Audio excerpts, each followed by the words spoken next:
Salut, c'est Guillaume, l'instigateur de ce podcast. Bon, je t'embête un peu, j'ai besoin de 400 donateurs mensuels pour avoir une sécurité financière et pouvoir continuer mes podcasts. Alors si mes podcasts t'inspirent ou t'aident, deviens un des 400 en cliquant le lien dans le descriptif de cet épisode ou en m'envoyant un email à guillaumefedepodcast@gmail.com. Merci. Bienvenue sur ce podcast qui aide les gays ou queers à s'épanouir sexuellement. Moi, c'est Guillaume, votre hôte. Je suis gay, j'ai 36 ans et avec ce podcast, je suis enfin sur mon chemin d'épanouissement. Ce podcast, c'est mon guide pour apprendre et me débloquer. J'ai envie de réconcilier santé et plaisir et sortir les sexualités homosexuelles du non-dit. Je vous propose 2 types d'épisodes. Les épisodes témoignages. Un homme gay, bi ou queer raconte son chemin de sexualité et nous donne ses trucs et astuces pour s'épanouir. Et des épisodes hotline, avec un professionnel de santé, je réponds aux questions intimes des auditeurs pour donner des conseils pratiques. Allez, place à l'épisode, bonne écoute. Un des blocages pour moi, je reconnais, c'est que lorsque j'ai mal et que je me fais sodomiser, j'ai vachement du mal à le dire parce que je me dis, putain, je trouble fête, quoi. Ouais. Je trouve que d'interrompre un moment intime en disant « Ah, j'ai mal », j'ai peur que l'autre soit mal à l'aise.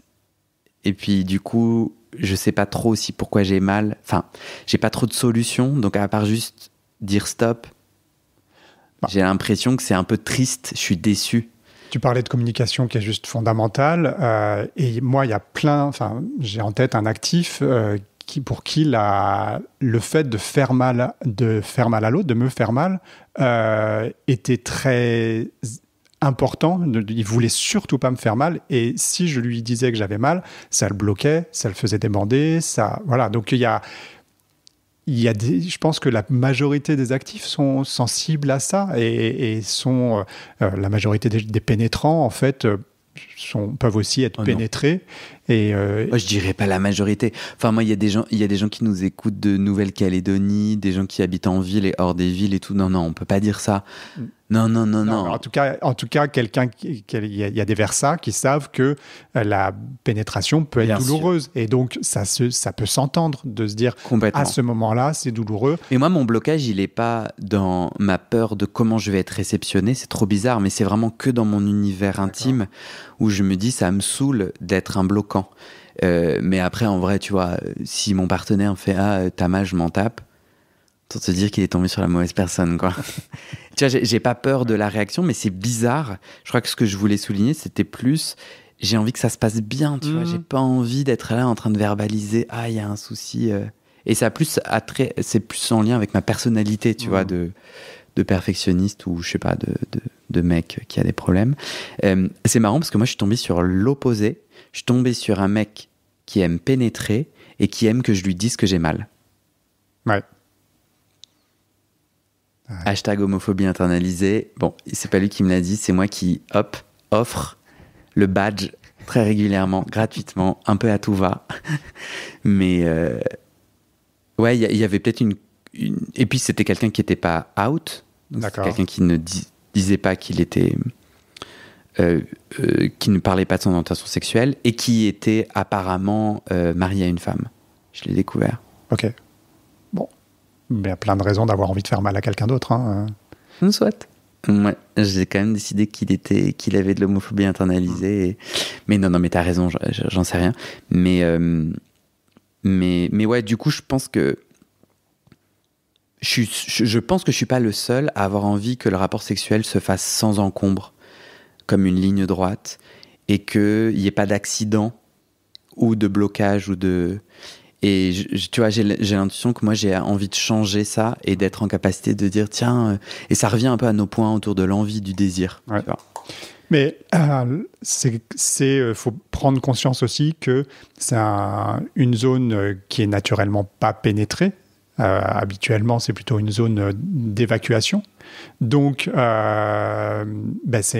y a tout un apprentissage à avoir à ce niveau-là. Et les sensations qu'on peut avoir à ce niveau-là, qui peuvent être au départ désagréables, douloureuses, il faut peut-être aussi les apprivoiser et, je ne vais pas dire accepter la douleur, mais en tout cas, comprendre comment ça se passe à ce moment-là pour se détendre et aller vers un rapport qui va se passer de mieux en mieux. Et on en parlera probablement, mais ça s'apprend. On s'entraîne. Il faut aller progressivement vers le fait que ce soit un moment plaisant. Et ça peut ne pas l'être au départ, parce qu'on n'est pas entraîné. C'est notre point numéro 7. La sodomie, c'est comme le vélo, ça s'apprend. Et quelle transition. Non, c'est indiqué dans notre petit précis de la sodomie. Il faut bien faire la différence entre la douleur et les nouvelles sensations. Ouais. Et c'est vrai que, je ne sais plus si c'est en micro ou hors micro, toi et moi on en a parlé, autour de moi, ma prostate, quand elle est stimulée, parfois j'ai des décharges électriques. Et au début, moi, comme personne ne m'avait dit et où je n'avais pas l'information, j'étais là, il y a un problème. Enfin, c'est très désagréable ce moment Pikachu à l'intérieur de moi. Et je crois que c'est toi qui m'as dit, oui, en fait, il y a des sensations ou une forte chaleur. Enfin, il y a tout un tas de nouvelles sensations qui sont, en tout cas pour moi, qui étaient nouvelles. Et du coup, je me suis un peu stressé en me disant, je connais pas. Ouais. Et du coup, je me suis dit, c'est la douleur. Ou en tout cas, je me suis crispé d'un coup. Et je crois que c'est ce que tu soulignes dans l'apprentissage. C'est que, bon, après, si j'aime pas les décharges électriques et que c'est que, en effet, cette terminologie très péjorative, vaut mieux que j'arrête. Mais je crois qu'en effet, je les ai pas ressenties. Mais elles peuvent se transformer, en fait. Ces décharges peuvent être, en fait, des choses très excitantes pour moi. En fait, c'est pas une zone naturellement de plaisir, mais c'est une zone qui est hyper innervée. Il y a beaucoup de nerfs à cet endroit-là, que ce soit sur l'anus, sur la dilatation du sphincter qui peut être très agréable aussi, mais aussi très désagréable, sur la stimulation de la prostate. On parlait en début de capsule du fait que les femmes peuvent prendre du plaisir aussi au niveau de la sodomie. Donc, il n'y a pas que la prostate. Elles n'ont pas de prostate. Et il n'y a pas de prostate. Donc, il n'y a pas que la prostate qui participe au plaisir de la sodomie. Il y a vraiment physiquement la stimulation de plein d'endroits différents. Il y a aussi l'aspect psychologique, le fait d'être en communion avec l'autre, le fait d'accueillir quelqu'un en soi, d'être à l'intérieur de quelqu'un. Tout ça, ça participe au plaisir. Mais tu as complètement raison, et c'est pour ça que je voulais souligner les nouvelles sensations. Ce n'est pas des sensations qu'on a l'habitude d'avoir. Donc, il faut les accepter, les conquérir, les découvrir et voir si c'est une douleur ou voir si c'est juste un truc inhabituel que le corps va au départ interprété comme quelque chose d'étrange, donc potentiellement douloureux. Mais finalement, il y a plein de sensations qui vont arriver et qui ne sont pas douloureuses, mais qui sont juste... et qu'on peut aussi érotiser. Cette sensation-là, par exemple, la sensation d'un Pikachu dans son cul, c'est juste... ça peut être juste incroyable. C'est notre point numéro 8. Si j'ai essayé et que j'ai mal... Et ça, en fait, on a plusieurs auditeurs qui nous ont envoyé des messages autour de ça. Dis-moi. Oui, je sais, ça vient de sonner chez moi, mais moi, j'attends personne. D'accord. En fait, il y a souvent des démarcheurs. Ok. Cheuses. Qui veulent vendre des trucs et tout. Et je suis, mais non, mais en fait... Et alors ça, mais moi, j'ai pas du tout envie qu'on sonne chez moi. Et après, j'ouvre et tout. Bon, on s'en occupe pas alors. Écoute, si ça ressonne plusieurs fois, j'irai ouvrir. Ok. Ok, le point numéro 8, si j'ai essayé et qu'il y a de la douleur, on a eu plusieurs auditeurs qui nous ont envoyé des questions autour de ça. Ouais. Donc là, c'est j'ai déjà essayé et j'ai mal. Toi, tu dis deux choses. La première, c'est il faut qu'on élimine les causes médicales. Ouais. IST, infection sexuellement transmissible. Donc ça, on va faire des tests. Il y a des centres gratuits. Ou des centres, ou chez son médecin généraliste, qui va pouvoir proposer, faire une ordonnance et aller faire un examen dans un laboratoire. Ou dans des centres de dépistage anonymes et gratuits, des CEGID. Il y en a partout en France. Et on n'est pas obligé de donner son nom et c'est gratuit. Donc il y a plein d'endroits pour faire des tests et consulter un médecin. Tu parlais aussi de potentielles fissures, fistules, hémorroïdes. Ouais. Ça, je vais plutôt chez un proctologue pour vérifier cette partie anatomique. Oui, Quand même, le spécialiste au niveau anus et rectum, c'est le proctologue et c'est lui qui va pouvoir regarder en faisant un examen avec ce qu'on appelle un anuscope. Il va regarder le tout début de l'anus et il va regarder le tout début du rectum et il va regarder s'il y a une anomalie qui peut faire mal et qui explique la douleur. À ne pas confondre avec le pariscope. Non. Qui est un guide des spectacles à Paris. Des spectacles à Paris. C'est un autre spectacle, mais pour le coup, il n'y a que le proctologue qui est spectateur. Ça, c'est gros blocage pour moi. Franchement, aller me foutre à 4 pattes et montrer mon fion. Et en fait, il faut le faire, quoi. Faut le faire. Enfin, en tout cas, si j'ai un doute, on est d'accord que là, on est dans le moment où j'ai déjà essayé la sodomie, j'ai mal, et tout votre blabla avant, là, ça me parle pas. Ouais. Alors, les hémorroïdes au doigt, il y a des symptômes. Tu es d'accord que fissure, fistule et hémorroïdes, dans ces 3 cas-là, j'ai des symptômes visuels ou corporels qui m'aident. La douleur, la première. La douleur. Après, il peut y avoir... au toucher, je peux le sentir. Il peut y avoir des saignements. Saignements. Et puis, les hémorroïdes, on peut les sentir au toucher.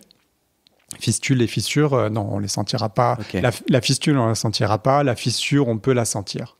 Mais en fait, par exemple, la douleur, moi j'ai eu des hémorroïdes, mais j'ai pas eu les autres. La douleur, c'est je vais à la selle, j'ai mal quand je fais caca, on est d'accord ? Ouais, ou même en dehors du moment où tu fais caca, tu peux avoir mal. Les hémorroïdes, ça peut faire mal tout le temps, ça peut gratter, ça peut, saigner, une boule à l'extérieur, une boule à l'intérieur. Ok.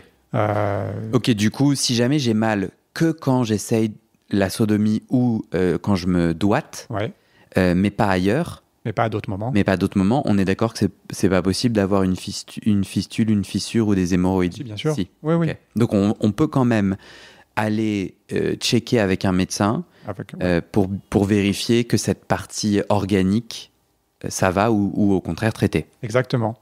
Et plus globalement, une consultation régulière chez un proctologue pour les personnes qui ont des rapports anaux, moi, ça me semble important pour aller dépister ce genre de choses, pour aller dépister s'il n'y a pas des anomalies type des condylomes qui poussent et sur la marge anale, mais ça, on les verra. Et aussi, chacun peut les voir ou les sentir ou à l'intérieur. Donc, une consultation chez un proctologue régulière, ça me semble une bonne chose. Une fois par an ? C'est peut-être un peu fréquent, 1 fois par an. Ça dépend de son activité sexuelle, 1 à 2 fois par an. Mais en tout cas, avoir un premier contact avec un proctologue. Et comme les femmes vont chez le gynécologue tous les ans ou tous les 2-3 ans, parce qu'elles vont dépister des infections sexuellement transmissibles qui peuvent entraîner des cancers chez les femmes, chez les personnes qui utilisent leur anus sexuellement parlant, il faut aller le faire un dépistage ou pour les mêmes raisons, pour aller chercher des infections sexuellement transmissibles. Je parlais à une proctologue qui me disait, mais dis sur ton podcast que nous, c'est notre métier, qu'il y a pas de... Parce qu'elle dit vraiment que les gens... Elle dit, mon problème, c'est que les gens viennent trop tard. Donc, ils ont mal depuis très longtemps. Et du coup, c'est beaucoup plus compliqué. Le parcours de soins est plus difficile, ou je sais pas quel terme elle a utilisé, tu vois. Et donc, elle disait, mais dis sur ton podcast, allez voir des proctologues, c'est notre métier. Moi, je lui disais, mais des proctologues gay-friendly, ça court pas les rues, quoi. Ouais. Parce que tu peux entendre des bêtises autour de la sodomie, tu vois, et on va en parler. Mais je pense qu'il y a aussi ce point-là, quoi. C'est de trouver un proctologue gay-friendly. Et j'ai même envie de dire que comme pour les femmes, quand elles vont faire un examen gynécologique chez une gynéco ou une sage-femme, pour les personnes... Pour aller voir un proctologue, il vaut mieux y aller quand on a pas mal ou quand il se passe rien, parce que ça va dédramatiser le premier examen proctologique, qui est un truc qui se passe super vite. Le proctologue, il va pas passer 3 heures à regarder votre trou de balle. Non, tu te mets à 4 pattes, il te met un doigt quand même. Oui, il met un doigt pour aller regarder la prostate, voir un petit peu palper. Et puis après, il met l'anuscope pour regarder l'intérieur visuellement, voir ce qui se passe au niveau de la muqueuse, et puis rechercher une fissure, une fistule, des hémorroïdes. Moi, après, je m'étais offert une glace. Genre, tu sais, comme à un enfant. Ouais. J'ai dit, tu vas chez le proctologue, Guillaume, et après, je t'offre un miroir, une pâtisserie. Quelque chose de sucré. Oui, moi, tu sais, c'est la bouffe qui me... Du coup, je m'étais fait un petit moment à moi-même, un petit cadeau, quoi. Tu t'es félicité d'être allé faire examiner ton trou de balle. Exactement. Condylome, oui. C'est avec un M ou avec un N? M comme maman. M comme maman. J'en ai eu. Donc, c'est des petits boutons, des petits points. Donc, en fait, c'est assez simple de les voir.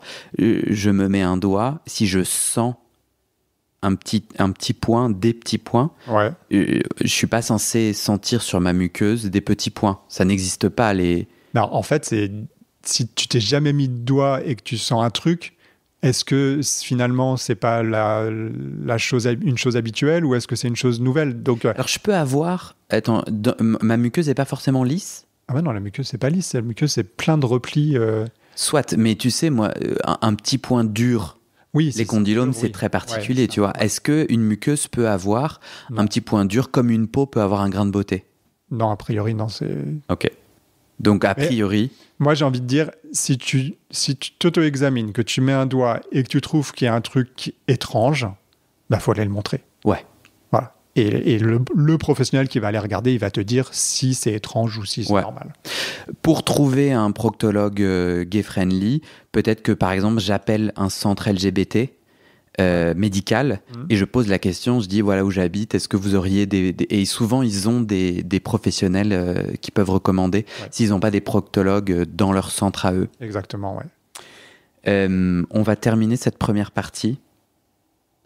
Est-ce qu'on avait un dernier point, non? On avait un dernier point. Alors, sur le côté médical? Ouais. Sur le côté psychologique, tu veux dire? Ouais. Alors, avant ce côté psychologique, je vais lire un premier retour d'auditeur pour voir si on y a bien répondu. Dans ce point numéro 8 j'ai essayé, j'ai des douleurs. Un auditeur anonyme m'envoie un message. Suite à des condylomes, j'ai une résection anale chirurgicale. Le médecin m'a dit que je pouvais reprendre une vie sexuelle normale en y allant doucement au début. En effet, il m'a fallu un certain temps pour m'y remettre, entre parenthèses, frein psychologique. Et maintenant, plusieurs années après, j'ai l'impression d'avoir du mal à prendre une grosse bite, entre guillemets, alors qu'avant la chirurgie, j'avais moins de difficultés. Est-ce normal ? C'est quoi une résection anale chirurgicale ? Alors en fait, c'est juste une résection, c'est une opération chirurgicale pendant laquelle on a retiré les condylomes. Moi, j'ai eu ça. Hein. Très bien. Donc, tu as eu une résection de condylome anal. Ok.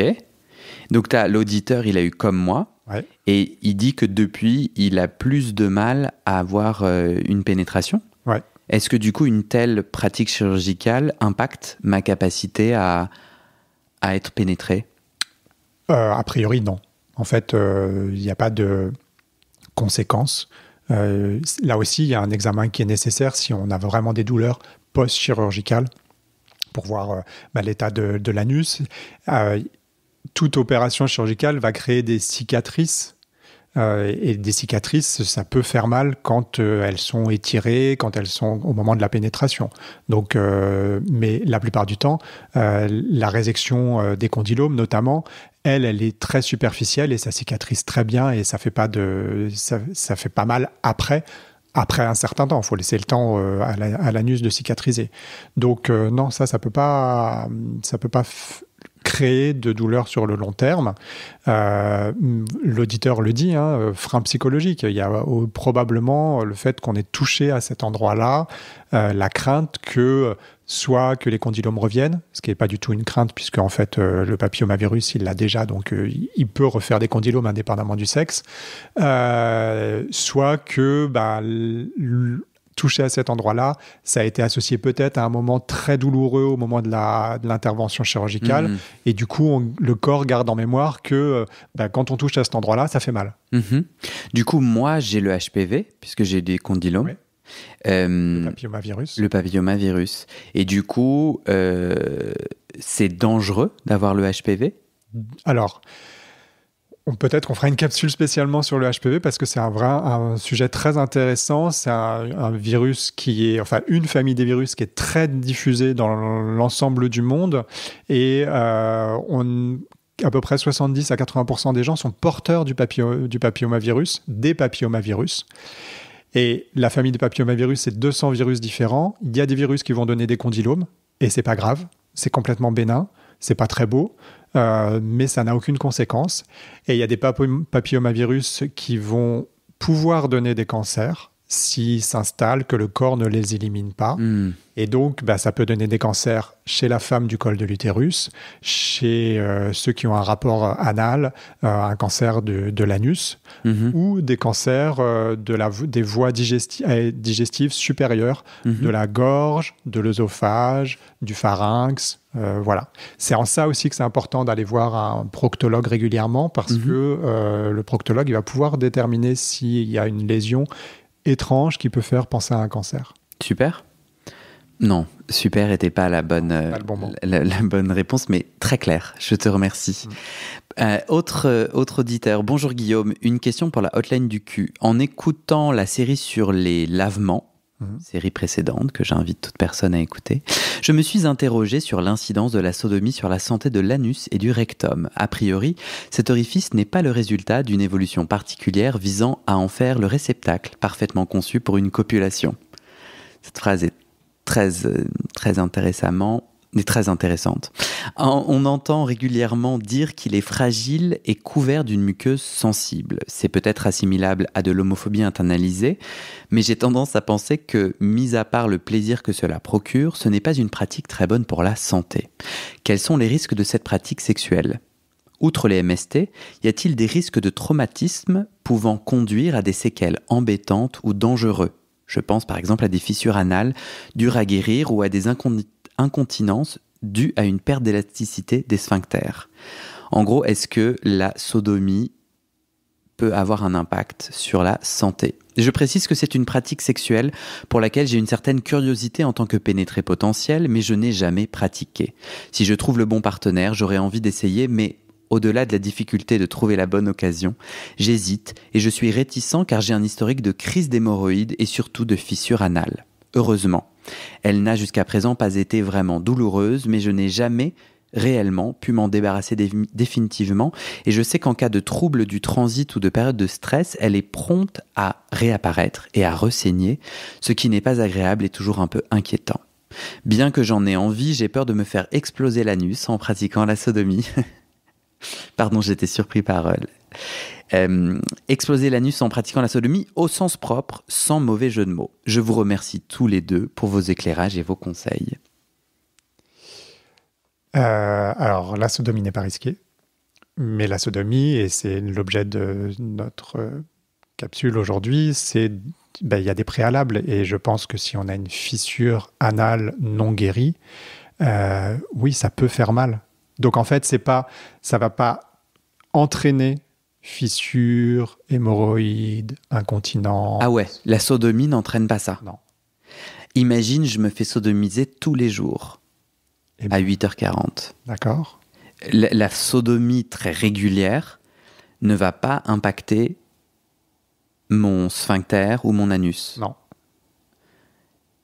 Tu vas garder une continence anale quoi qu'il arrive. La continence anale, c'est ma capacité à pas me chier dessus. Exactement. Ouais. Pas mal. Tes sphincters vont se remettre en bonne forme et vont se resserrer et vont empêcher ton caca de glisser dans ta culotte le reste du temps. Voilà. Ouais. Donc, non, c'est pas, ça n'a pas de conséquences négatives. Ok. Est-ce que tu as quand même envie qu'on dise que si jamais je pratique une sodomie violente ou qui me fait mal, enfin, peut-être que c'est un peu un truc un peu bébête à dire, mais en gros, si je me fais sodomiser sans préliminaire, sans m'ouvrir brutalement, ça peut me blesser. Bien sûr. Ouais, on est d'accord. Oui. Là, on parlait des conséquences sur le long terme, mais bien sûr qu'une sodomie douloureuse, c'est qu'il y a quelque chose qui se passe pas bien, ouais. Et il y a quelque chose qui peut entraîner des micro-lésions, des plaies, la plupart du temps superficielles, ouais. Des saignements, donc on peut blesser la muqueuse anale. Oui, la muqueuse anale n'est pas faite pour ça, donc elle peut saigner au contact, elle est assez sensible, mais ça ne va pas entraîner de crise hémorroïdaire, ça ne va pas entraîner de de fissure. Ok, c'est clair, ouais. Donc, L'auditeur parlait quand même de freins psychologiques en parallèle. Il avait l'air quand même de dire « Je suis un potentiel pénétré, mais j'ai jamais essayé ». Moi, du coup, je le ramènerai au début de cette capsule et sur les prochaines pour justement conquérir ce frein psychologique. Ouais. Ça te va ? Moi, j'ai envie de lui dire surtout qu'il faut qu'il traite sa fissure parce que sa fissure va potentiellement lui faire mal lors de la sodomie. Ouais. Donc essayer go chez le proctologue. Ou changer de proctologue pour go gadget. Exactement, trouver une bonne technique pour soigner sa fissure.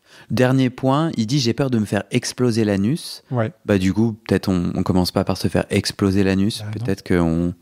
Enfin, à lui de choisir, mais peut-être qu'il y a moyen d'avoir peut-être par escalier l'apprentissage par étape. Quoi. Oui. Point numéro 9. J'ai essayé, j'ai encore des douleurs. Nous, le point qu'on rajoute, on a dit là, regarder le corps et aller voir s'il y a un souci au niveau du corps. Là, on parle des causes psychologiques. Ouais. Donc, aller réfléchir sur ce côté-là. Et toi, tu me disais notamment les traumatismes antérieurs, viol, relation anale forcée ou non consentie, autre traumatisme psychologique autour de l'anus qui peut rendre l'acte douloureux. Ouais.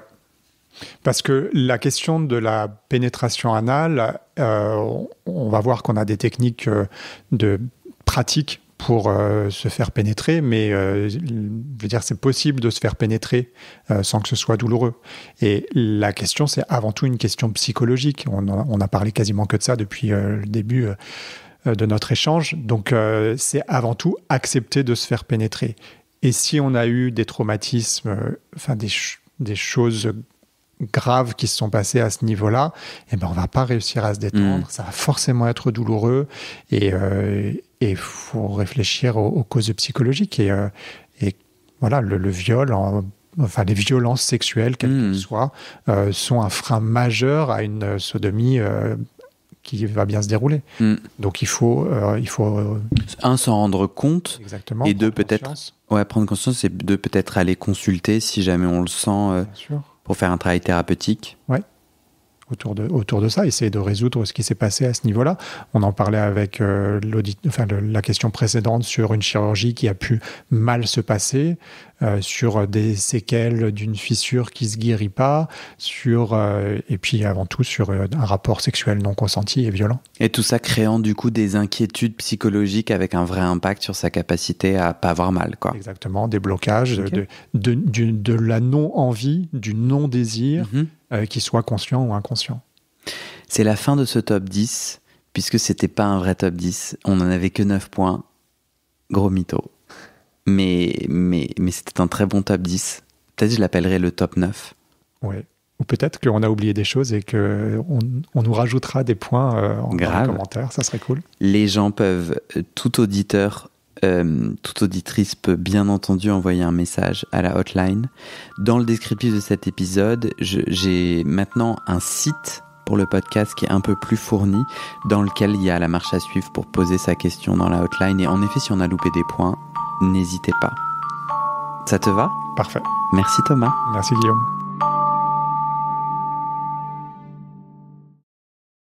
Et c'est la fin de cet épisode.